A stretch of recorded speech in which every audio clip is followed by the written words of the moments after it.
नमस्कार, मैं हूं विजयश्री और स्वागत है आपका सियासत नगरी में। जनसुराज अभियान के सूत्रधार प्रशांत किशोर ने गृह मंत्री अमित शाह के प्रस्तावित सीतामढ़ी दौरे पर तीखा हमला बोला है। बिहार बदलाव यात्रा के तहत मंगलवार को सीतामढ़ी के डुमरा फुटबॉल ग्राउंड में जनसभा को संबोधित करते हुए प्रशांत किशोर ने कहा, अमित शाह, नरेंद्र मोदी और राहुल गांधी जैसे नेता बिहार में एक रात भी चुनाव के अलावा नहीं रुकते।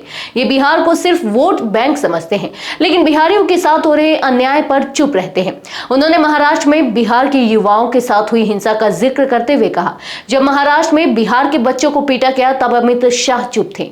वहां बीजेपी की सरकार है, लेकिन न कोई बयान आया, न कोई कार्रवाई। अब वोट लेने के लिए सीतामढ़ी में भाषण देने आएंगे तो जनता कैसे यकीन करे। प्रशांत किशोर ने चुनाव आयोग पर भी बड़ा आरोप लगाया। एसआईआर मामले को लेकर उन्होंने कहा, बीजेपी के कहने पर चुनाव आयोग यहां के गरीब, वंचित और मुसलमानों के नाम वोटर लिस्ट से हटाने की साजिश कर रहा है, लेकिन डरने की जरूरत नहीं है। सुप्रीम कोर्ट ने साफ कहा है, जिसके पास आधार है वो वोट डाल सकता है। चुनाव आयोग नागरिकता तय नहीं कर सकता। अगर किसी का नाम काटा गया तो हम लड़ेंगे, लेकिन जितने लोग बचेंगे वही बीजेपी को हराने के लिए काफी है। बिहार की डोमिसाइल नीति पर भी उन्होंने नीतीश कुमार सरकार को घेरा। कहा, ट्री 4 में मामूली बदलाव कर सरकार झूठा प्रचार कर रही है। पहले की 3 लाख शिक्षक बहालियों में ज्यादातर बाहर के लोगों को नौकरी मिल गई।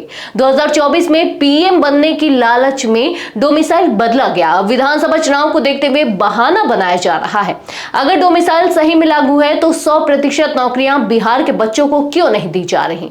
प्रशांत किशोर ने कहा कि आज सरकार की नीतियों में बदलाव इसलिए हो रहा है क्योंकि जनसुराज से डर लग रहा है। जनसुराज की सरकार आई तो बिहार की तस्वीर बदलेगी।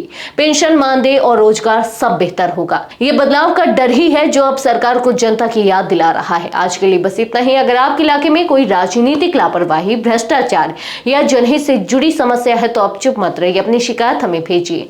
सियासत नगरी आपके आवाज को मंच देगा और जवाबदेही तय करेगा, क्योंकि अब हर सवाल होगा सीधा सत्ता से।